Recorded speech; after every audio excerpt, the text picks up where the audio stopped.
Mesdames et messieurs, bonjour et bienvenue pour cette nouvelle édition de Midi au Caire pour ce dimanche, le 1er juin 2025. On commence notre édition avec cette information. Le ministre des Affaires étrangères, de l'immigration et des expatriés égyptiens, Dr Badr Abdelati, entame ce dimanche une visite officielle dans la capitale jordanienne Amman. Au cours de cette visite, Dr Abdelati doit participer à la réunion du comité ministériel chargé par le sommet extraordinaire arabo-islamique d'examiner le développement de la situation dans la bande de Gaza. Le comité doit également discuter des moyens d'agir face aux désastres humanitaires dans le territoire palestinien et d'œuvrer pour mobiliser les efforts visant à soutenir la création d'un État palestinien indépendant avec Jérusalem-Est comme capitale.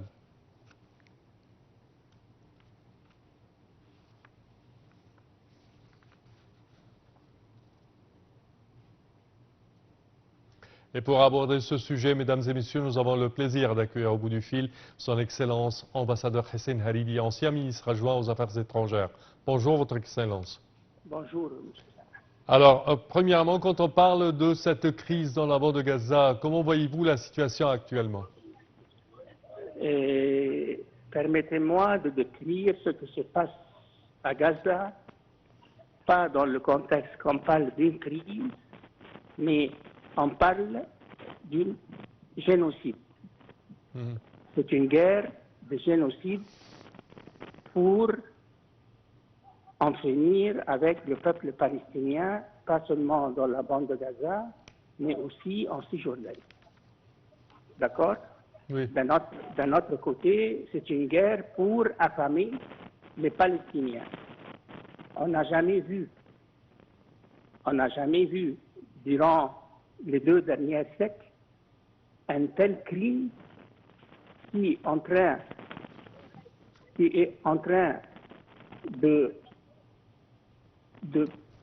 d'avoir lieu devant tout le monde sans une réaction pour en finir, pour mettre fin à ce génocide.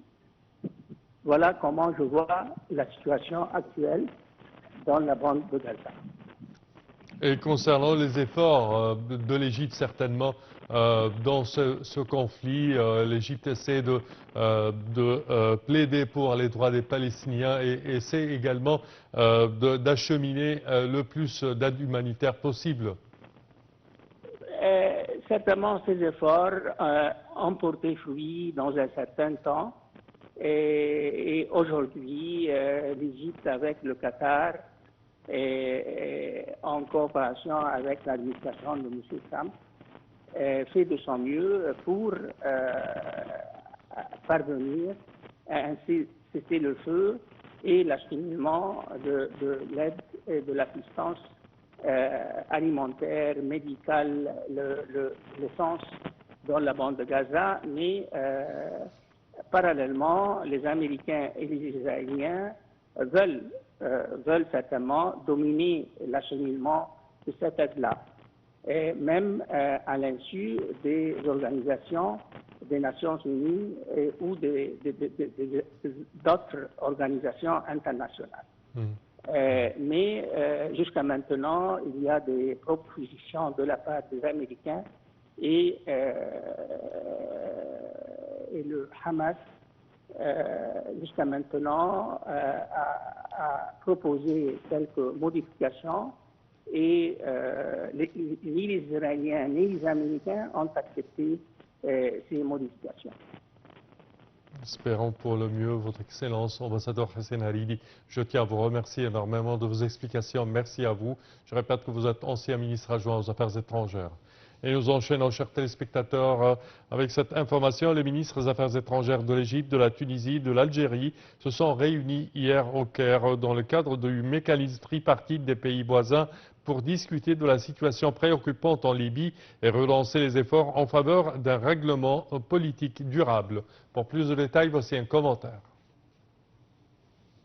Les ministres des Affaires étrangères d'Égypte, de Tunisie et d'Algérie se sont réunis au Caire dans le cadre du mécanisme tripartite des pays voisins pour discuter de la situation préoccupante en Libye et relancer les efforts en faveur d'un règlement politique durable. Dans un contexte marqué par des liens historiques et fraternels profonds entre les trois pays et la Libye, cette rencontre est intervenue en réponse à la volonté sincère de leurs dirigeants de soutenir la stabilité et l'unité du peuple libyen.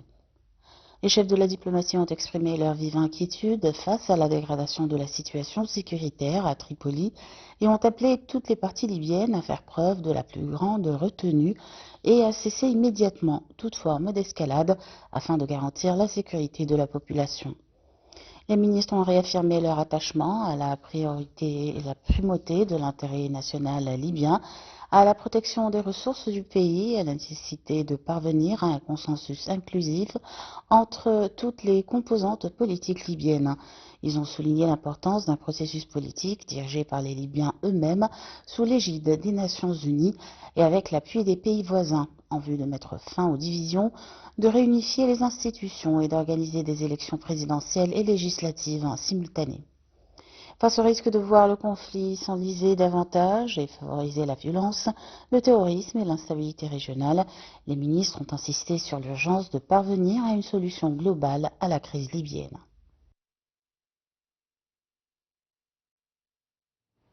Examen de la modernisation de la vision de l'Égypte 2030 avec l'ONU.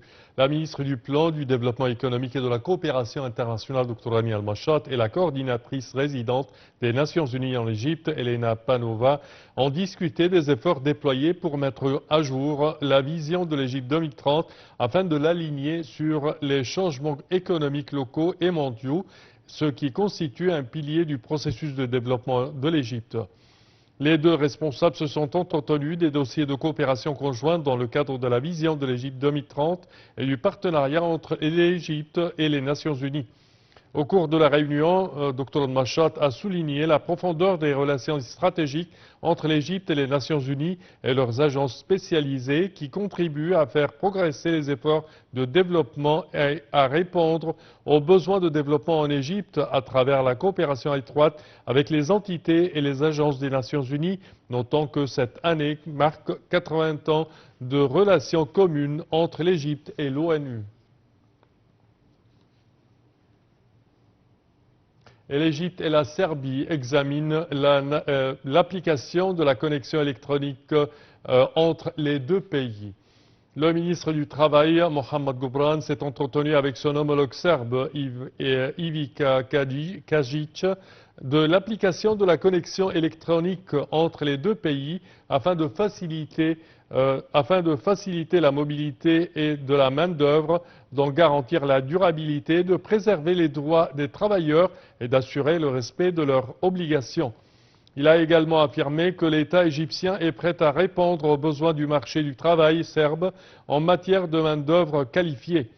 Les deux ministres se sont félicités du partenariat stratégique entre les deux pays sous l'égide des deux chefs d'État, affirmant que ce partenariat avait été à la base d'une coopération bilatérale étroite dans les divers secteurs.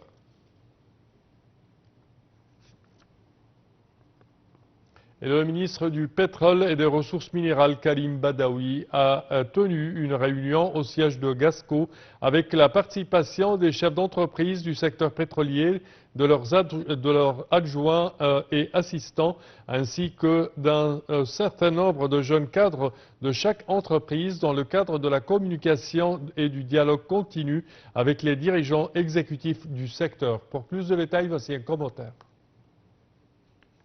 Le ministre du Pétrole et des Ressources minérales, Karim Badawi, a affirmé que la création d'un environnement attrayant pour les investissements est un objectif commun qui doit être mis en œuvre de concert avec les autres ministères.